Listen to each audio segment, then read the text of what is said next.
Hello, everybody, and welcome to Chapter 2, Verse 4 of the Yoga Sutras. I'm so excited to be here with you today. In the previous sutra, Chapter 2, Verse 3, it laid out the 5 afflictions or veils or hindrances that occur and prevent us from experiencing our greatest happiness, from samadhi, ascension, transcendence. And the very first one of these 5 is what this entire section and chapter is all about, avidya. So, what is that? Well, let me say it like this. Suffering, in a general way, is avidya. And there are many ways to suffer. We might have physical pain. Your back might hurt. You might feel depressed or anxious. You might have trouble sleeping right now. You might have experienced a heartbreak. You might have lost your job. There's so many different realms of pain and suffering that we experience as human beings. And so avidya is all of this. And another way for it to be translated is ignorance. And I love what Nishala Joy Devi writes about in The Secret Power of Yoga as defining it as innocence. But due to our ignorance or our innocence, we don't know what we don't know, or we know what we don't know and we're still ignoring it.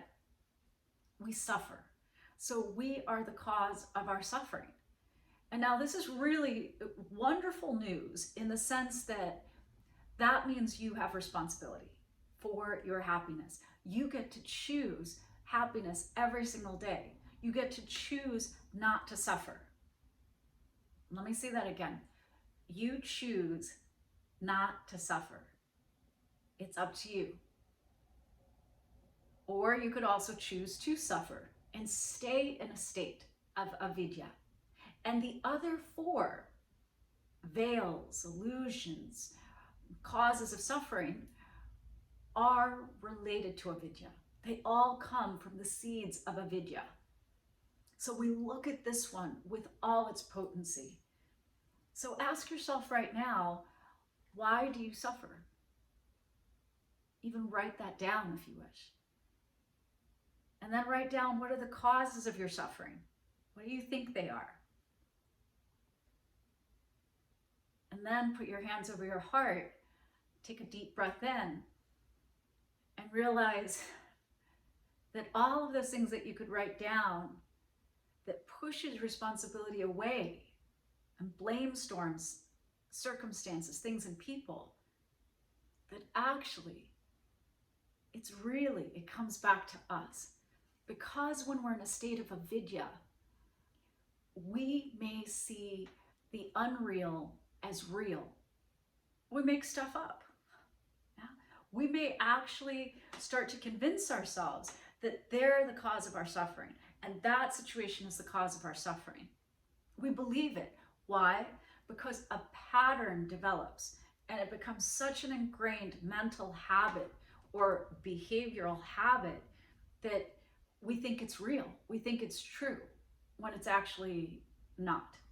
So we become ignorant to reality, to what is real, which is then asking us to take action, Kriya Yoga.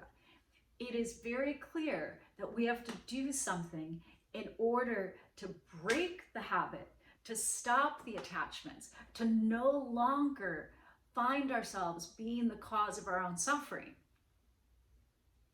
But you have to do something. Otherwise, the dysfunctional habit, the dysfunctional pattern of behavior will continue, and therefore so will you suffer.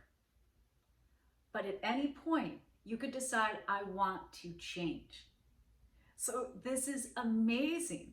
This sutra is full of hope. It's beautiful guidance that I can change. You can change. Any of us have the potentiality to change, and we don't have to wait for other people, things, and circumstances.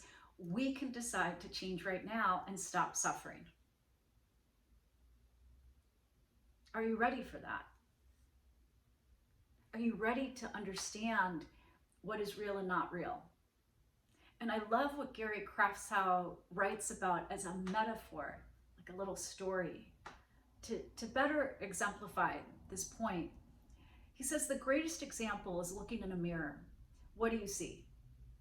Most people think that they see themselves, but you are but a reflection of yourself when you look in the mirror. And most of us identify with our self-image, not with who we truly are. And that's why we suffer. So, take a look in the mirror today. What do you see? Is it a story? Is it a reflection back of just an image of the egoic mind? Or can you start to see and make real what is real and move away from avidya and the ignorance of what is actually happening right now? Vidya means our living body of knowledge. Because as you live each day, you're creating an encyclopedia of experience. And then avidya is the opposite or the contrary to vidya. So as you have experiences, we're learning, right? What I know is, unless you ignore that. And then we're not. And then that's why we continue to do the same dysfunctional things and suffer. So two of my favorite writing prompts, and you can take out pen and paper, is just write down what I know is, ... What I know is. And just free form. Set the timer for 1 minute. Just let it flow. What I know is, try not to edit, try not to rank. What I know is how to make chocolate chip cookies. What I know is